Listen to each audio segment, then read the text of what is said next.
दीर्घकालीन उद्देश्य था कि 2045 तक हमारी जो जनसंख्या है, इस जनसंख्या को स्थिर अवस्था में लेके आना है 2045 तक। तो 2045 से बढ़ाकर अब इसे 2070 तक किया जाना है। ठीक है, ये ध्यान रखना है। तो 2045 तक हमारी जो जनसंख्या है वो स्थिर अवस्था में नहीं आएगी। पहले उद्देश्य क्या निर्धारित था कि 2045 तक जनसंख्या को स्थिर अवस्था में लेके आना। स्थिर अवस्था का अर्थ ये होता है कि ना तो जनसंख्या बढ़ती है ना जनसंख्या घटती है, स्टेबल हो जाते हैं। और फिर शनै शनै मतलब कि धीमे धीमे स्टेबल होने के बाद जनसंख्या डाउन होने लगती है। ठीक है, क्योंकि जन्म दर में कमी आ जाती है। ओके, तो ये लक्ष्य दो बड़े। इसके बाद आगे बात करें अन्य जो लक्ष्य हैं उनमें, इस नीति में प्रेरणा और प्रोत्साहन संबंधी 16 युक्तियां भी बताई गई हैं, 16 उपाय बताए गए हैं प्रेरणा और प्रोत्साहन संबंधी। प्रेरणा और प्रोत्साहन संबंधी जो 16 उपाय हैं, उन उपायों में वो सभी उपाय शामिल होते हैं जो जनसंख्या को नियंत्रित करने के लिए हैं, जो जनसंख्या को नियंत्रित करने के लिए हैं, जिनमें पंचायतों और जिला परिषदों को छोटे परिवारों को प्रोत्साहित करने पर पारितोषिक देना है। ठीक है, मतलब पंचायत स्तर तक इसे लागू कर दिया गया है, जिला परिषदों तक लागू कर दिया गया है। यदि आप छोटे परिवार हैं, छोटे परिवारों में भी बहुत ही खास बात है कि यदि छोटे परिवारों में, यानी हमारे दो में यदि 2 बच्चे सिर्फ गर्ल्स हैं, ओनली गर्ल्स हैं, तो उनमें से एक लड़की का विवाह तक का खर्च, यानी पढ़ाई लिखाई और विवाह तक का खर्च सरकार उठाएगी, ये प्रावधान है। और साथ ही 2 बच्चे होने की स्थिति में पंचायत और जिला परिषदों के द्वारा प्रोत्साहन किए जाने का भी प्रस्ताव रखा गया। इसके अलावा बाल विवाह विरोधी कानून और प्रसव पूर्व गर्भ की जांच तकनीक कानून का कड़ाई से पालन करना। भाई ये भी एक बहुत बड़ी बात है कि जब सरकार ने कहा है कि 2 ही बच्चे रखिए, 2 ही बच्चे रखिए, तो मानव की एक स्वाभाविक इच्छा है, यूं कहें कि मानव की एक होती है, स्वाभाविक इच्छा होती है कि वो अपने वंश में वृद्धि चाहता है। वो ये चाहता है कि मेरे बाद मेरा जो नाम है वो आगे, मेरी संतान आगे लेकर बढ़े। ठीक है, मेरा वंश आगे बढ़े, तो मानव की एक सामान्य इच्छा होती है। तो ऐसे में वो चाहता है कि पुत्र की प्राप्ति हो, पुत्र की प्राप्ति हो। तो ऐसे में जब 2 ही बच्चों की अनुपालना होगी, यानी 2 ही बच्चे कर पाएंगे, तो वो ये चाहते हैं कि एक अगर लड़की हो गई है तो दूसरा लड़का हो। इसलिए दूसरे बच्चे के टाइम, यानी दूसरे बच्चे के समय जो गर्भ जांच करवाई जाती है वो पूरी तरह से अवैध घोषित की जाएगी। इसे इलीगल, यानी कि पूरी तरह से इसे अपराध की कैटेगरी में, कानूनन अपराध की श्रेणी में इसे डाल दिया गया है। 2 बच्चों के प्रतिमान को प्रोत्साहन, 2 बच्चों के प्रतिमान, 2 बच्चे अगर आप 2 बच्चे ही अगर आप उत्पन्न करते हैं तो आपको यहाँ पे प्रोत्साहन भी मिलेगा। और नसबंदी की सुविधा को पारितोषिक और प्रोत्साहन के जरिए मजबूती प्रदान करना है। यदि आप, ये पहले भी बातें हैं कि यदि आप स्थायी गर्भ निरोध यानी कि नसबंदी आप अगर काम में लेते हैं, तो नसबंदी करवाते हैं, तो आपको पारितोषिक और जो प्रोत्साहन राशि है वो आपको उपलब्ध करवाई, ये ध्यान में रखना। प्रारंभ में तो ग्राम पंचायतों ने इसी नीति के अंतर्गत पुरुष अगर नसबंदी करवाते हैं, महिलाएं नसबंदी जो होती हैं वो होती हैं, मोस्टली महिलाएं नसबंदी करवाती हैं। लेकिन अगर पंचायतों ने ये घोषणा की थी कि अगर पुरुष नसबंदी करवाएंगे तो पुरुष को पारितोषिक जो पुरस्कार सरकार के द्वारा दे है, उसके साथ साथ पंचायत की तरफ से घी का पीपा भी दिया जाएगा, देशी घी का पीपा, अगर पुरुष नसबंदी करवाते हैं उस कंडीशन में। ये उनकी तरफ से था, क्योंकि हमने बात की है कि पंचायत और जिला परिषदों तक, यानी छोटे से स्तर पर भी ऐसा किया जाना था। मतलब पंचायत मैंने देखे हैं यहाँ पे पुरुष के द्वारा नसबंदी किए जाने पर हमारी ग्राम पंचायत देवराला की तरफ से घी के पीपे दिए गए थे।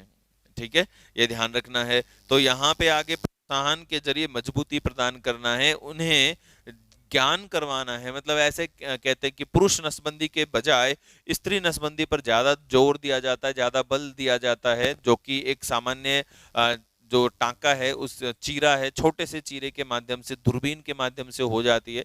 पुरुष नसबंदी में पुरुष को यह डर रहता है कि उनकी जो सेक्सुअल लाइफ है वो इससे डैमेज होती है वगैरह वगैरह। तो इसके प्रचार के लिए भी काफी कार्य किए गए थे इस कार्यक्रम के अंतर्गत और यूनिसेफ के द्वारा भी इस प्रकार के जो गर्भ निरोधक साधनों का प्रचार वगैरह और यौन रोगों से रोकथाम के लिए यूनिसेफ ही इस प्रकार के कुछ कार्यक्रम चलाए गए थे, चलाए गए थे जागृति के लिए विभिन्न सीरियल के माध्यम से। ठीक है, जैसे एक आता था जासूस विजय, आपने सुना होगा जासूस विजय, तो वो यूनिसेफ सहयोग से था और उसमें यौन रोगों के बारे में, उनसे बचाव के बारे में और साथ ही बताया जाता था गर्भ निरोधक साधनों के बारे में भी। ठीक है, आगे बात करते हैं, हम अन्य स्लाइड देखते हैं हमारी। अब और क्या है नीति के लक्ष्य, तो नीति के लक्ष्य हैं कि जो प्रसव होंगे, ठीक है, वो 80% प्रसव होंगे संस्थागत। ठीक है, कम से कम, भाई आप मैक्सिमम कितने भी करो, ठीक है, यानी कि घर पे डिलीवरी करने के बजाय आप जो हॉस्पिटल में है वहां पे बच्चे पैदा करवाना ज्यादा सेफ समझा जाता है। और ऐसे में ये लक्ष्य रखा गया कि कम से कम 80% बच्चे कहाँ होने चाहिए, हॉस्पिटल में होने चाहिए। 80% बच्चे हॉस्पिटल में होने चाहिए। और ठीक है, और साथ ही फिर ये भी लक्ष्य रखा गया कि 100% जो प्रसव हैं वो प्रशिक्षित व्यक्तियों के द्वारा ही होने चाहिए। ठीक है, तो 80% तो संस्थागत होंगे और 100% प्रशिक्षित व्यक्तियों के द्वारा होंगे। ठीक है, ये लक्ष्य था। आगे बात करते हैं कि लड़कियों के अधिक उम्र में विवाह को प्रोत्साहन देना चाहिए। लड़कियों के अधिक उम्र में विवाह को प्रोत्साहन देना चाहिए, ये भी एक खास बात है। साथ ही यहाँ पे प्रजनकता के विनिमय और गर्भ निरोधक के साधनों के उपयोग के लिए व्यवस्थाओं तक सार्वभौमिक पहुंच को सुनिश्चित करना है। एक यहाँ पे खास बात इसमें मैं जोड़ देता हूं कि भाई क्या है ये लाइन की गर्भ निरोधक जो साधन हैं और जो सेवाएं हैं उनको आम आदमी की पहुंच तक बनाए रखने के लिए जो पंचायत स्तर तक जो प्राथमिक चिकित्सालय होते हैं उनमें भी निशुल्क जो कॉन्ट्रासेप्टिव पिल्स होती हैं और साथ ही में जो कॉन्डोम्स होते हैं वो निशुल्क उपलब्ध करवाए जा रहे हैं तभी से। ठीक है, 2000 से भी आप जो सरकारी हॉस्पिटल्स हैं यहाँ तक कि बिल्कुल प्राथमिक चिकित्सालय तक भी ये सभी चीजें निशुल्क उपलब्ध करवाई जा रही हैं। ठीक है, ये ध्यान में रखना है। ओके, इसके अलावा एक चीज और ऐड कर देता हूं मैं, इसमें है कि नहीं है स्लाइड में, इसमें नहीं है तो मैं ऐड कर देता हूं यहाँ पे। और ये था कि प्राथमिक जो चिकित्सालय हैं वहां तक क्योंकि जो प्रसव है वो संस्थागत रखे गए हैं, तो प्राथमिक जो चिकित्सा है वहां तक एक फीमेल नर्स की उपस्थिति को भी अनिवार्य किया जाएगा। इस नीति का बड़ा उद्देश्य था। ठीक है, ये ध्यान रखना है।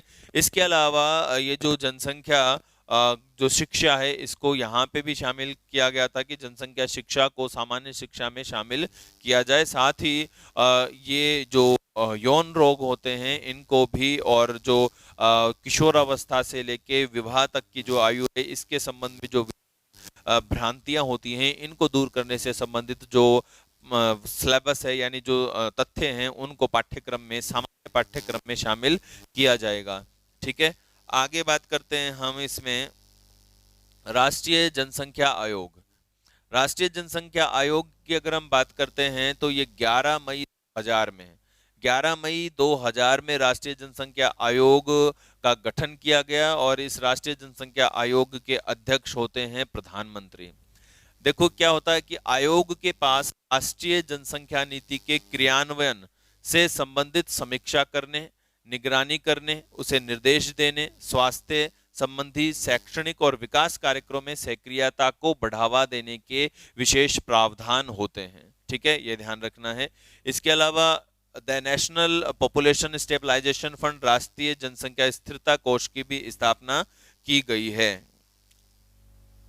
ओके, इसके अलावा हमारी जो जनसंख्या नीति है उसके अन्य उद्देश्य जो थे उनमें थे कि जो शिशु मृत्यु दर, एक बहुत बड़ी बात है हमारे भारत में कि मातृ शिशु मृत्यु दर बहुत ज्यादा है हमारे भारत में। मातृ शिशु मृत्यु दर भारत में बहुत ज्यादा है और मातृ शिशु मृत्यु दर की अगर हम बात करते हैं तो उसे घटाकर 1000 जन्म पर 30 से नीचे लेके आना है। 1000 जब बच्चों का जन्म होता है तो उसमें से 30 जो बच्चे मर जाते, बहुत बड़ी बात है। उससे नीचे लेकर आना हमारा एक बड़ा उद्देश्य है।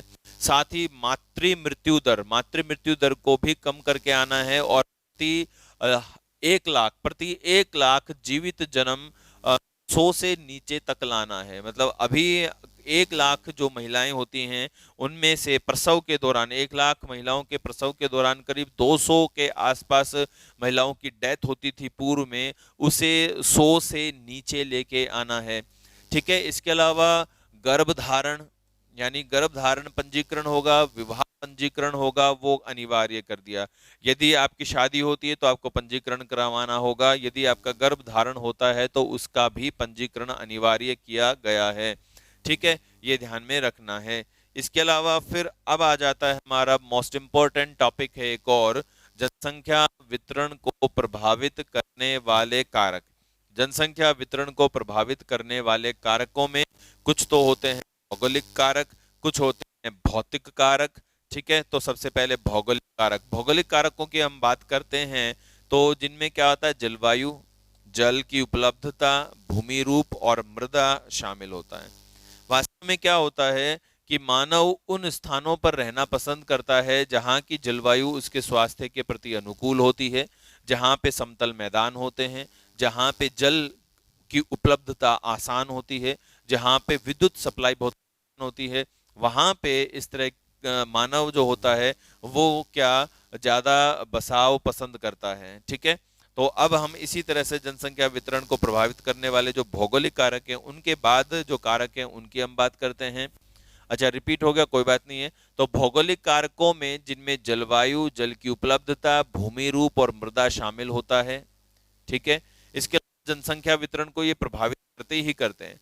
मतलब मानव का एक स्वभाव होता है कि मानव का स्वभाव होता है कि वो समतल मैदानी जो क्षेत्र होते हैं वहां रहना पसंद करते हैं। इसके अलावा आर्थिक कारक भी होते हैं कुछ। आर्थिक कारक में जैसे संसाधन उपलब्धता, ठीक है, रोजगार उपलब्धता, कुछ सुविधाएं जैसे परिवहन सुविधा, शिक्षा सुविधा, चिकित्सा सुविधाएं, ये भी मानव बसाव को आकर्षित करती हैं। कई बार सामाजिक और सांस्कृतिक जो प्रारूप होता है, सामाजिक और सांस्कृतिक जो प्रारूप होता है, जो रचना होती है, वो भी मानव बसाव को, मानव के जन घनत्व को, जनसंख्या बसाव को, जनसंख्या के वितरण को प्रभावित करती हैं। किस प्रकार, जैसे अगर हम बात करें कि एक सिंपल सी बात होती है कि आज ऐसा होता है, मोस्टली देखा जाता है भारत में कि मोस्टली जो मुस्लिम होते हैं वो मुस्लिम कम्युनिटी वाले जो एरियाज होते हैं उनमें रहना पसंद करते हैं। ब्राह्मण जो होते हैं ब्राह्मण कम्युनिटी एरिया में रहना ज़्यादा पसंद करते हैं। तो इस तरह से ये कुछ हमारे भारत में ये कास्टिज्म देखने को मिलता है, ये एक कड़वा सच है। और कास्ट जो होता है वो जनसंख्या वितरण को सीधा सीधा प्रभावित करता है। तो अब हमारे पास इसी तरह से जनसंख्या वितरण को जो प्रभावित करने वाले जो कारक थे वो तो हमने जाने। अब हम ये जानते हैं कि कहाँ कितनी जनसंख्या हमारे भारत में रहती है। तो अगर हम बात करते हैं कि वे प्रदेश जहाँ 100 से कम जनसंख्या निवास करती है, 100 से कम, ठीक है, 100 से कम जो अगर प्रदेश की अगर हम बात करें, मतलब जन घनत्व है ये 2011 का, हमारी जो भारतीय जनगणना है 2011 का, तो ये जो जन घनत्व है ये उन प्रदेशों का जन घनत्व शो हो रहा है। मतलब ये जो शो हो रहा है ये तो पूरे एरिया का है, लेकिन इसी में से हम उन एरियाओं को भी निकालने वाले हैं जहां पे 100 से कम जनसंख्या घनत्व देखने को मिलता है। ठीक है, अब जन घनत्व जनसंख्या वितरण से संबंधित है। जहां पे जनसंख्या वितरण छितरा हुआ है, फैला हुआ है, वहां जन घनत्व कम देखने को मिलता है। जहां जनसंख्या वितरण सघन है वहां पे जन घनत्व अधिक देखने को मिलते हैं। ठीक है, तो अब हम बात करते हैं कि ऐसे एरिया हमारे भारत में जहां 100 से कम जनसंख्या वितरण देखने को मिलता है, उनमें विशेषकर हमें देखने को मिलते हैं हमारे पश्चिमी राजस्थान। पश्चिमी राजस्थान, पश्चिमी राजस्थान जैसे जैसलमेर की अगर हम बात करें तो जैसलमेर में मात्र 17 व्यक्ति प्रति वर्ग किलोमीटर एरिया में रहते हैं केवल। ठीक है, बीकानेर की हम बात करें तो बीकानेर में 78 व्यक्ति प्रति वर्ग किलोमीटर एरिया में रह रहे हैं, है ना। तो ये क्या है, जनसंख्या वितरण के न्यूनतम एरियाज में से आते हैं। अब इतना कम जनसंख्या घनत्व होने की वजह है कि इस जोन में मरुस्थल का विस्तार, ये वाला जो जोन है, इस जोन में हमें जनसंख्या न्यूनतम देखने को मिलती है। ठीक है, और उसकी वजह है यहाँ पे रेत का विस्तार होना। जैसा कि हमने बात करी है कि जैसलमेर में केवल 17 व्यक्ति प्रति वर्ग किलोमीटर में निवास करते हैं, तो यहाँ पे जनसंख्या का वितरण न्यूनतम है। उसकी वजह है जलवायु का मानव स्वास्थ्य के प्रतिकूल होना। यहाँ पे मरुस्थल है, शुष्क जलवायु है, बारिश होती नहीं है, पानी लंबी लंबी यात्राएं करके पानी लाना पड़ता है। सभी चीजें हैं मानव स्वास्थ्य के और मानव निवास के प्रतिकूल हैं, विपरीत हैं। यहाँ पे जनसंख्या घनत्व हमें न्यूनतम देखने को मिलता है। ओवरऑल हमारे राजस्थान में जो जनसंख्या घनत्व है वो 200 व्यक्ति प्रति वर्ग किलोमीटर है। ओवरऑल भारत का जो जन घनत्व है वो 382 व्यक्ति प्रति वर्ग किलोमीटर है। ठीक है, ऐसे में कि अगर हम इधर पर्वतीय क्षेत्रों की अगर हम बात करते हैं, जम्मू कश्मीर, लेह लद्दाख, ठीक है, और हिमाचल प्रदेश वगैरह की और उत्तराखंड की, तो यहाँ पे भी उत्तर पर्वतीय जो क्षेत्र हैं यहाँ पे भी हमें जन घनत्व न्यूनतम देखने को मिलते हैं। यहाँ जन घनत्व कम होने की वजह है पूरा पर्वतीय क्षेत्र, बर्फीला एरिया और मानव स्वास्थ्य के प्रतिकूल जलवायु, कृषि का अभाव और समतल मैदानी क्षेत्रों का अभाव।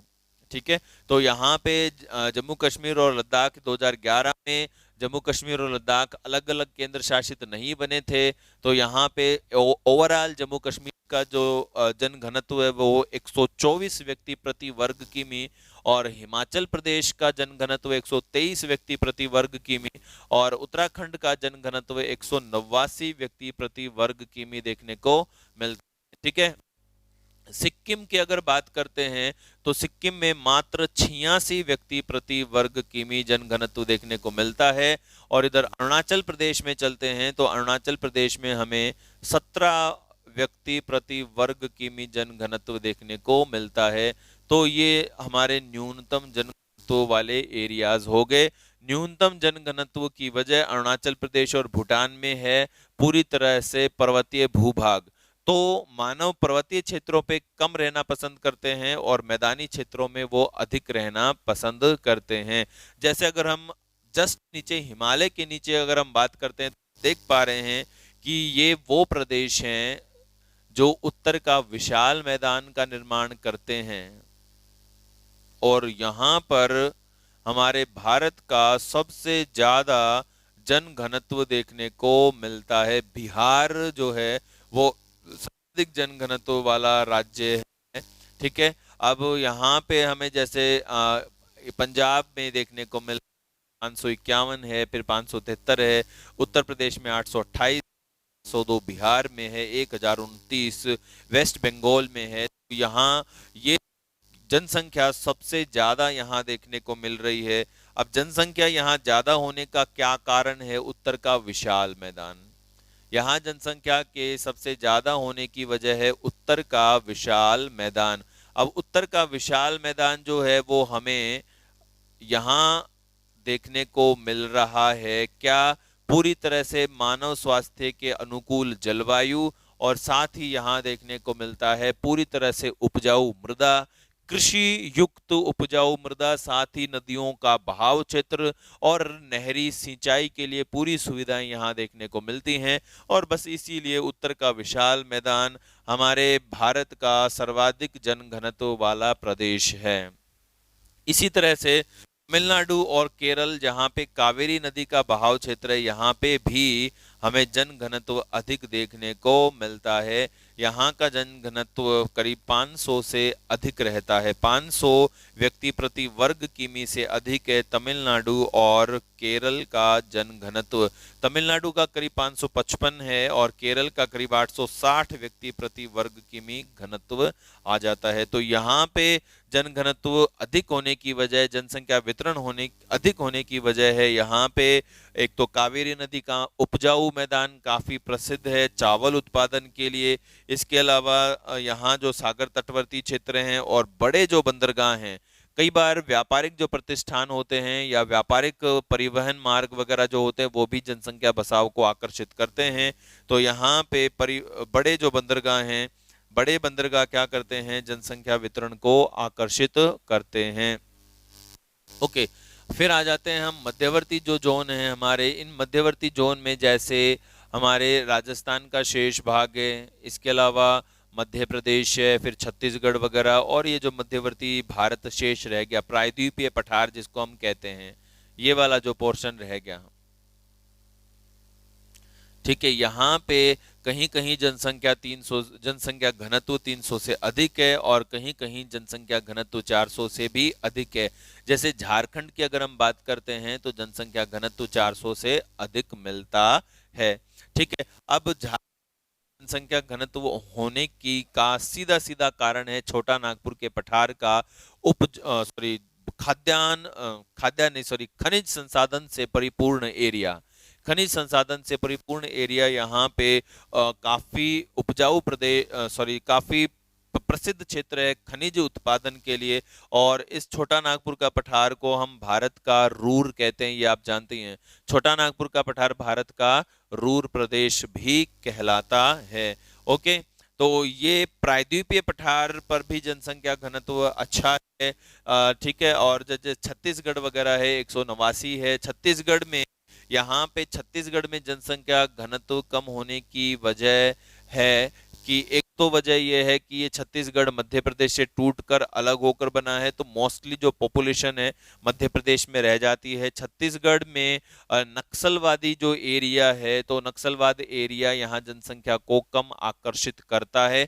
और घने मानसूनी वन, घने जंगल भी और बीहड़ क्षेत्र, ये मानसूनी वन और बीहड़ यहाँ जनसंख्या के कम आकर्षण की वजह बनते हैं। ओके, तो भारत में हमने बात की है जनसंख्या वितरण की और जनसंख्या वितरण को प्रभावित करने वाले कारकों की। ठीक है दोस्तों, तो